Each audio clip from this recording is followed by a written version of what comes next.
So the big therapeutic theme I wanted to park on for a while in this movie, though, is the theme of anxiety. And, anxiety is such a huge theme that I wanted to kind of shrink the focus of this because there's so many movies and so many characters that struggle with anxiety. Anxiety is like manifested by this cool looking character, like this crazy looking, wild, orange, chaotic little character. I'm like, what a perfect embodiment of what anxiety must look like in our minds. They nailed that character model. So one of the things I like about how they set up the premise, like how do you differentiate fear from anxiety? So anxiety has a couple lines that I want to ask you about. So it's that she says that fear's purpose is to protect Riley from the scary stuff she can see. My purpose, or anxiety's purpose, is to protect Riley from the scary stuff she can't see. And then she talks about like planning for the future. So do you feel like that's a good way to differentiate fear from anxiety? And if not, what's maybe a simple way that you could help people kind of differentiate between the two because they're so closely connected? Yeah, I mean, that's what I think of. I mean, the only other thing I would add to that is fear is so like internal and anxiety is external, if that makes sense. I mean, it kind of goes along with that, right? Of like what you can see. Like fear is usually built on something you know, right? Like I know this is dangerous, and anxiety is like just running all the different configurations of what could happen theoretically.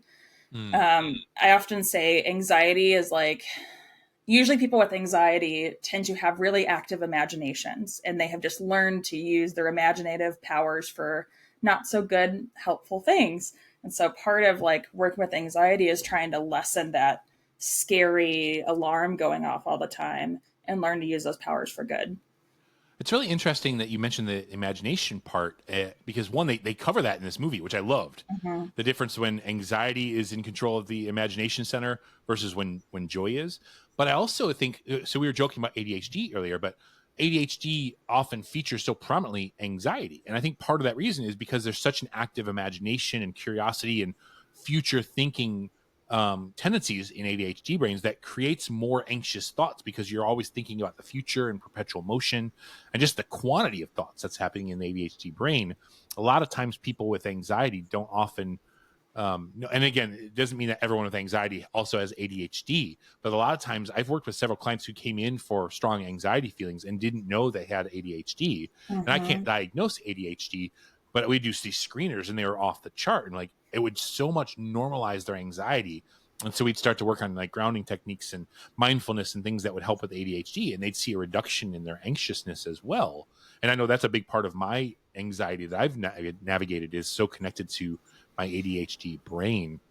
But the imagination center is a really interesting thing that they cover in this movie that's fascinating.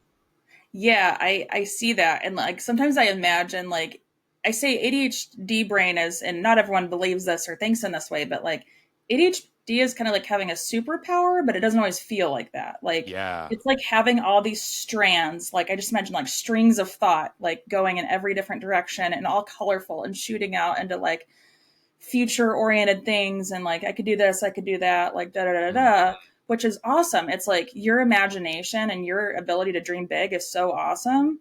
But then like the anxiety sets in when you can't, like you're not fulfilling any one of those strings. Like you're not able to just sit with one string and say, okay, I'm going to show up and be this today. Or like instead of trying to do 20 different things in 1 hour or Yeah. some block of time. Like hosting a podcast.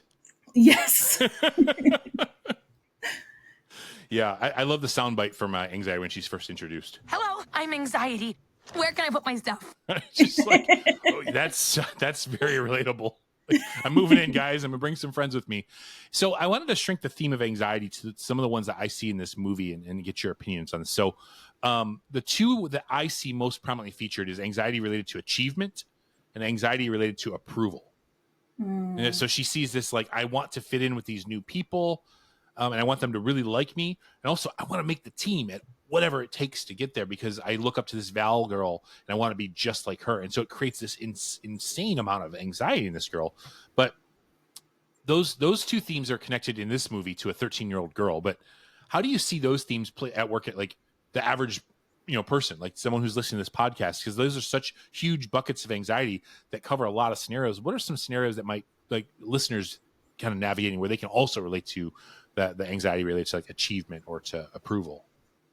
Yeah, absolutely. I think those are two well developed kind of systems of thought, and usually kind of the core themes of anxiety, right? Like, I want to show up and be liked, and I also want to do well in the world. Like, that means a lot, and so much of that is connected to that sense of self. But I mean, anxiety can really set in anytime that there's something that you're reaching for, that you are trying to connect with, right? Like, I Mm. want to be a good parent, and I feel like I'm not showing up in the ways that I could. I want to be a good therapist or leader or employee or whatever it is, and I feel like I'm falling short of that for whatever Mm. reason. Yeah, I think there's so many scenarios. Like, I want to get the new job, I want the promotion, I want to fit in. I'm moving. I think a scenario like as a parent, like, I want people to like my kid. Mm-hmm.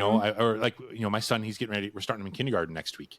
It's or next week, 2 weeks from now. So there's that fear of like, well, how is he going to fit in? And will his teacher like him? Will his teacher understand him? Like, will he make friends? There's all this anxiety that comes with those things. And it's not even my own relationship. It's really, Mm-hmm. it's parenting anxiety is a really, really tricky one. And those aren't necessarily issues of safety like fear is, where fear is trying to keep us safe.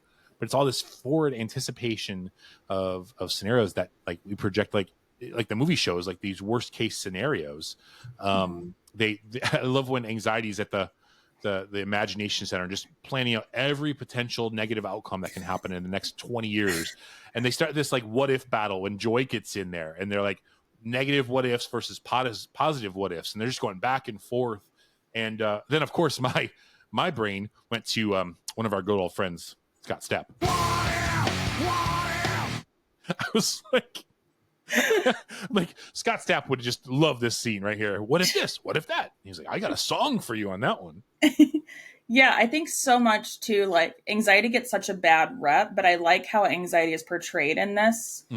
in this film, because anxiety has its place, right? Like, Right. anxiety is a helpful emotion sometimes, but I like how they didn't make anxiety just like a monster. It was like she really just thought she was trying to do the best for Riley. Mm-hmm. Like, anxiety is kind of similar to the Joy character in a sense, and I think you kind of see it in these two movies of like, Joy is very much the leader of the Mm-hmm. pack in the first movie, and then anxiety is trying to take over the leader category in this film. But anxiety is very motivating. Like, Yeah. anxiety is very protective of our emotions, and it doesn't want us to feel hurt or sad or less than. I think this is why, a lot of times we see anxiety and depression, they're kind of like two sides of the same coin in a lot of people. Like, it's very rare, if not non-existent, that like, you experience some sort of depression if you have anxiety, because if you are constantly like reaching for other things, that's in an effort to not feel that sadness. That's like we're Mm-hmm. trying to run away from that emotion of sadness or despair or whatever it is. Yeah. And you see like anxiety's intentions start off so positive. Like, I want her to be the Mm-hmm. best version she can be. And Yeah. and also to do that, we have to plan for all these things. And she starts off, in fact, everyone approves of anxiety at first, like, oh, anxiety is really crushing it. And you see Joy kind of like, oh, maybe she doesn't need me anymore. Yeah. And then anxiety just loses control and can't stop doing things and pushes everybody else out of the way because she's in charge, and it just starts to run Riley's kind of whole life into the ground. I think the biggest scene that represents that is the motivation to steal the coach's book to see where she Mm-hmm. stands, and then she just loses it when she sees that she's not good enough. And Mm-hmm. she starts to go down that crazy whirlwind of like, okay, so now I got to try even harder and score all the goals. And if Val scored 2 goals in her scrimmage, then I got to score 3 to be even better. And to the point where she ends up hurting the friend, and just like that, she loses control. And it never started off that way. Anxiety just wanted to make her the best version of herself. And I think that's true in all these people. Like, anxiety has value, just like sadness has value. But Yeah. when left unchecked and not kind of countered with other things, it can be a very destructive emotion that creates a lot of chaos in people's lives. Yeah. Anxiety is like, sometimes I think anxiety is like the Regina George of the plastics, right? Like, anxiety is Regina George. But then you have, so I don't know who would be which, but so you have Karen and Gretchen, and one is control and the other is avoidance. Mm, Like, and then they all just like come together to form this really mean girl posse. And yeah. they think they're doing good and they're trying to be the best and like be popular and all these things. Like, they're checking a lot of the boxes in a lot of the ways, but so destructive over time to our psyche and our experience. Yeah, you mentioned the control and the avoidance. It's a great way to summarize the two different things because people's behaviors can be shaped so differently based on the same emotion of anxiety or the same symptoms of anxiety. Mhm. I've been reading this book. It's called Atlas of the Heart by Brene Brown. Have you read that yet? Great book. Yeah. Yes. So there was something that stood out was interesting. She mentions like, those two pieces like are typically the way that people cope. She actually mentions like worry and avoidance, which I think worry then leads to trying to hyper control. And she talked about how neither of those are really effective coping mechanisms. But she pointed out something I had never thought about. Now I want to kind of get your mind on this. She said that it's really interesting that, and you kind of see this play out in the movie a little bit, when you compare and contrast anxiety and excitement, biologically, they're very similar. Hmm. The escalated heart rate and the breathing and all these things. The only difference to which emotion is at play is how we interpret that anticipated future. If we anticipate the future positively, it creates excitement, like, yay, tomorrow's my birthday. And if we interpret it negative, like, oh, I'm going to get fired from my job tomorrow, then those same biological responses get interpreted as anxiety. I thought that was fascinating. I'd never thought about that before. Is that something that you've thought about or navigated before? And how would you kind of add input to that? Yeah, I think I can't remember if we've done one, but this reminds me a lot of. So I work with a lot of people who have PTSD. Like trauma Mm. is kind of my main thing that I work with, and so much of trauma. There's so much complexity in that. So like talking about your brain signals of if you go through an experience that's chaotic and impactful, and depending on your foundation of who you are and the support you have and how you interpret those signals, that experience could either be really helpful and exciting and meaningful and, oh, I'm successful or whatever, or it could be really terrifying, like Mm. traumatizing, like going to war is a really good example, right? Like if you go into war with this mindset of like, I'm doing this for my country, I have great support back home, I have good mental health, you have all this foundational stuff. War could be really exciting and like meaningful and feeling like you're doing something good for the world. And it's not to get political, like everyone has different views on war, but just trying to take an event like that. But if you are already at a deficit and you're scared of your life and you're just like living in this survival mindset day to day, war is traumatizing as it is. But Hmm. like if you're already at that deficit and you don't have those skills and support built up, then it's going to be especially terrifying. Yeah, I think that's a great way to word it, and especially when you connect it with PTSD, the continual like traumatization of the negative future and all of those things. It's just horrific.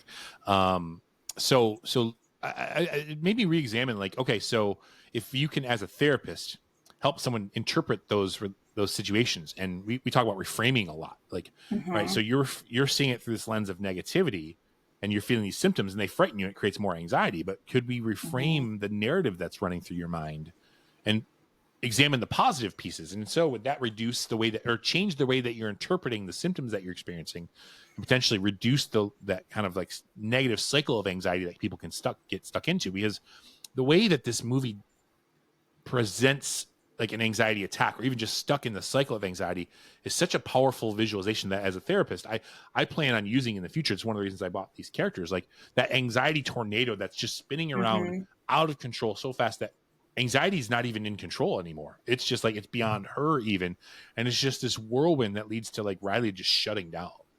um I thought the visualization of what that anxiety attack looks like, or even just the cycle of like, anxiety feedback that's beyond our control now is creating, it was a really powerful image. Did you really resonate with that part? Is that part of why this movie resonated with you so strongly? Absolutely. And that's one of the solid techniques I try to give clients to use too when we're talking about anxiety. And this kind of goes into parts work or internal family systems, which I'm pretty sure the Inside Out films are kind of based on. I think they Mm. consulted with the, so it makes sense. But anytime you can like visualize or put some sort of like personality or characteristics behind this feeling that you're having, whether it be like anxiety or this inner critic voice or this strong anger, like any of that, the more like we want to try to get to a place of healthy detachment from this and be able to look at it as like its own separate part instead of taking on all the characteristics. Like instead of just going into the warped whirlwind of anxiety and like I don't even know what I'm doing at this point. I'm just, going through Mm. all these wild motions. Like the more that we could like say, okay, this is a a child that's feeling anxious, or this is my best friend, or this is someone, even that I look up to. But if I can separate this part out from myself and say, what does this part need? What does this person need from me right now? That's going to be a lot more helpful than just like default setting. Okay, I'm going to let all this anxiety run through me. Yeah. The movie skip ahead a little bit here, but I think the movie does a really good job of showing what does she just need, Mm-hmm. and there's a simplistic way of viewing this, but you see in the control panel like they need joy. And I Mm-hmm. think it's so interesting to see the comparison and contrast between the first movie and the second movie, where Joy finally has that breakthrough realization of like, I'm not the emotion that Riley needs. She was so driven to get back to the control panel and then realizes, oh, Riley needs sadness to process all of this change. In this case, it's like Riley needs me again. Riley needs joy because she needs to learn how to just enjoy life as it is and not worry about the future. Can she get back to like just this enjoyment of hockey that she loves, or enjoyment of the friends? And you see that like magical kind of drawing of joy back, and it's like the control panel was summoning back to joy to break out of this anxiety tornado, and just joy going, this is where I need to be. And so the Mm-hmm. theme of restoring our joy was such a interesting one of kind of competing against or combating against the anxiety, is like delight and gratitude and these really powerful emotions that we don't always think about when it comes to like navigating anxiety. But as a therapist, like how did you see the end of that movie kind of come in play, where she's almost being drawn back to the control panel, like Riley needs joy again? Like what comes to your mind when you think about that scene? Yeah, this is kind of a follow up on like parts work, but like joy is such a part of like our inner child Mm. spirit or part, however you think about it. And it's kind of like that, it's like connecting the two films together, but like that joy, we come into this world, like happy, like babies are happy and they think everything's about them and they just love joy and love and affection and all these things. Like they don't have negative senses of self about themselves, and they're Mhm. not necessarily like anxious. They might have fear to some degree, but they're not like worried about things they can't see necessarily. So we need to restore that, coming back to that sense of self, like that core being of, okay, this is what I came into the world with. This is what I enjoy. Like, let me just be in the moment and embody the spirit of this feels good. Yeah, I love that. And you see it, and it takes you back to the first movie again. Riley does that beautiful like mimicking of the motions of hockey. And she's, Yeah. Joy is just at the control panel and she's skating along with Riley, and just all of a sudden the joy of just being a hockey player returns. She's not worried Mm-hmm. about making the team in that moment. She's not worried about what Val or the coach might think about her. She's just like, I love hockey. I think it's so cool to see that part. And it dives into like the other themes of like, we can't trash all of these old memories and other narratives by all of it. I think it happens essentially accidentally in the movie, but like all of the old memories just kind of flood in and all adapt and become a core sense, a part of her sense of self and her core beliefs. And you start to see like, I'm this, I'm that, and some are positive, some are Yeah. negative, and it's just this beautiful like, I am me. And you just see this self acceptance, I think, is what the movie ends on. Of like, Mm-hmm. I can accept, like you said, the parts work. I can accept all parts of me. Sometimes I'm a really good friend. Sometimes I betray people because I'm greedy or Mm-hmm. I'm envious. Sometimes I get really anxious and scared. Other times I feel really content. And you see all of them play out to develop this new powerful sense of self. And I think that message is something that can be really relatable, because self-acceptance is such a struggle in almost every single person that we see. Like, I don't Mm-hmm. like who I am, or I don't like the thoughts that I have. And how do we accept both the good parts of us and the bad parts as us? Because we usually try to compartmentalize that stuff, like Joy does and like anxiety does in this movie. Yeah, I love that scene so much when it's like the core sense, it's like changing and changing colors, and I'm a good person. I sometimes hurt people, like just going like that's human. Mm-hmm. I think if we didn't have mistakes, like life would actually be pretty miserable and boring if we didn't make mistakes and screw up sometimes. But it's all about that like in the field of like attachment, early childhood stuff, we call it rupture and repair. Mm. Of like you hurt, like if you hurt a kid, you yell, you raise your voice or something, like repair that relationship instead of just avoiding it or being like, that didn't happen, I'm just going to move on. Like, no, repair that. Like when you hurt someone or you do something wrong, say, hey, I'm really sorry. I showed up in the way that I didn't want to. I was tired, burnt out, whatever it was. But that repair is actually going to make you stronger over time to be able to admit those faults within yourself. Like I'm very much of the opinion of like, we have to be able to get in touch with those darker sides of ourselves to come to the light, because then we can recognize the light that much more. Yeah. I think it's really interesting. I'm thinking about people that I've worked with. A lot of like the high achievers, they have this negative narrative running through their mind constantly that drives them to try to be the best. And anything less than the best, they resort to that, like, I'm a failure, I'm not worth anything narrative. But so a lot of the work goes into like, well, what if we accepted both sides of ourselves? Sometimes I'm really awesome at things and sometimes I'm not. What are some of the bad things that we need to accept about ourselves? And also, are you able to stop and look at the good things? Like in Riley's case, if I was working with her, I just love hockey. It makes me happy. All right, let's think about that versus just this need to to achieve or to be approved of. Can I just slow down and enjoy that and accept both parts of me? Sometimes I really am driven by these difficult negative emotions. Other times I just want to do it because I love it. I think that's a really powerful thing, to accept all versions of ourselves. It doesn't mean that we get content with those versions. We can always work on ourselves, but I think that, because that's really what this movie starts off with. There's pure intentions. Like the positive aspects of the anxiety is she's driven to self-improvement. I want to become a better hockey player. That's not a bad thing at all. Yeah. But when it becomes your core sense of self, of like, have to be better, you see how toxic it becomes for her. And I think that's a really powerful part about this movie that I absolutely loved, that the ending part of the movie. So I skipped over it because I thought I want to park on that joy part here, but I want to go backwards a minute. So one of the key characters in this movie, which is that cute little adorable Envy. I just love the embodiment of envy, because in my head, that's not at all how it, like, if I had to script out what anxiety looks like, they nailed it. Envy, Yeah. I don't know, I'm just picturing something much bigger and like assertive and aggressive versus this cute little adorable figure, but she is incredible. I'm Envy. Oh, look at your hair. I love that part so much. Like, she's such a cute character, but what's powerful is that by yourself, anxiety is a strong emotion, but I almost looked at envy in this movie as like the anxiety amplifier, because it's really the tag team of both of them that just drives this madness that happens in Riley's life. She wants so desperately what everybody else has. Like, she wants to be the best hockey player. She wants to be accepted and approved of by all these people. And when you pair that with the anxiety of planning for the future, oh my gosh, that's when the whirlwind really starts to happen. So I wanted to ask you about this, because I was going through the Atlas of the Heart book again, the Brene Brown book, and they talk about, like, this book talks about all these different types of emotions and, competing emotions and contradicting things and emotions that are helpful and healing and all this stuff. It's a really cool book. I'm only partway through it, but one of the things early in the book, it talks about envy. And I think I've talked in the past about like how we use like envy wrong. And she even mentions it in this book too, about the difference between envy and jealousy, and how we often like say that we're jealous of something, but really we're envious of it. But she mentions that like there was a study that was done, and 90% of all episodes of envy could be placed in one of three categories. And I think you see all three of these categories in this movie. The first one is attraction. So it could be romantic, or it could be like social, like just relationships in general. The second one was competence. So like intelligence, skills, knowledge, something that the person has that we want about them.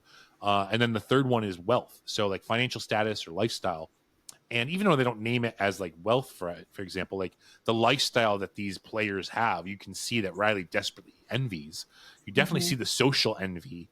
And then the skills and the knowledge that they have of playing, she wants that. And you see all three of these like driving her anxiety. But I've never really thought until this movie of like envy as like an anxiety amplifier. So when you paired those two up, like, can you think about cases or clients that you work with where you see this play out, where envy is at the core of a lot of people's anxiety? Yeah, I think social media does us a really big disservice in that realm, because, yeah, like, and so, like, if anxiety is all these things we can't see, right? Like, all these machinations are running, if this could happen, what if that? But there's only a Sorry, couldn't resist. ADHD is strong today. So many strands.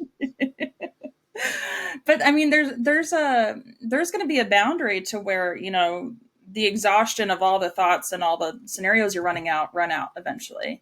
But envy comes in, and then you see this whole wide other world of all the things you didn't know that you wanted, but suddenly you want. And there is no worse place for that than social media. I mean, I have so many clients, like, especially I'd say like late 20s to like 30s that are, all my friends are getting married, all my friends are having kids, all my friends bought their first house, they're going on these lavish vacations, and I'm stuck at this job I hate, or single, or in this relationship that I don't like. And it amplifies all those deficits and insecurities that they have themselves. And they're just so like, and it might not even be things that they want, right? Like someone could be married and they're using that like a sibling or a close friend, and maybe they don't even want to get married, but it's just pointing out what they don't have. Yeah, it's so interesting because it approaches envy in a very cute way in this movie. But a lot of envy looks like we talked about earlier, that Envy movie from 2004, where Ben Stiller is like consumed with envy to the point where he's going to take it from Jack Black. He's going to take the success and take the money from him. Where in this movie, it kind of presents it as this cute little adorable thing, but envy can be really destructive and really powerful. I thought about a couple of like the if then beliefs that Riley mentions in this movie, that are kind of running through her head towards the end when she really starts to kind of blow up. Like there's this narrative that runs through her mind, like if I'm a Firehawk, the name of her hockey team, then I won't be alone. And these if then things can really get us in trouble. And we usually don't recognize when they're at the control panel. The other one was if I'm good at hockey, then I have friends, or then I'll have friends. And those are all driven by like envy, which are then creating an incredible amount of anxiety for her. But that desire to not be content with yourself, but always wanting more at the expense of other people, or to strive to be someone else, is a really powerful emotion. Yeah, and I think like we think that if then, like those if then statements are like then I can be happy. But the reality is, and this has been studied, it's like the hedonic treadmill is kind of this concept of like the more we get, the more we want. Like we just keep, we just keep like the American dream, it just keeps getting larger and larger. So, I could be like, I want a job where I make $60,000. And the reality is I would get that job where I make $60,000 and then be like, I'm not happy because I want so-and-so has the job where they make $80,000. And now I want that. Like it just keeps growing and we're never actually content at that point. But if we can find contentment here and now and say like, what does actually bring me joy here and now? That's why grounding and mindfulness and embodiment are all these kind of ways that we deal with anxiety, because we have to be able to focus on right here, right now. Like it's great to have goals. It's great to have future oriented plans. But if you're living in that constantly, you're never going to measure up and be happy. Yeah. And I think that's a powerful way that if there was a short sequel to this movie, Riley goes and sees a therapist. That's the work, right? How do I find delight in the things in the moment, like the hockey? How do I find contentment with who I am? The friends that I already have, even though we're splitting, how do I find contentment with those relationships, even though they're going to evolve? How do I grieve that loss, that change, versus being consumed with I need this other thing, and all the negativity and the dysfunction that it creates in her life. I love that. There's a line near the end of the movie after this new sense of self that incorporates all the good and the bad comes up and says, I think Joy says this, every bit of Riley makes her who she is, and we love every bit of her, every beautiful, messy part of her. I just think that summarizes like the self-acceptance piece that ultimately the journey takes her on, where at the end she's like, this is who I am. I'm good. I've got these other parts of me. Sometimes I'm envious and anxious. Sometimes I'm content and joyful. And all of those are part of me. And I love that the conclusion of that movie. It's a really powerful way to wrap up.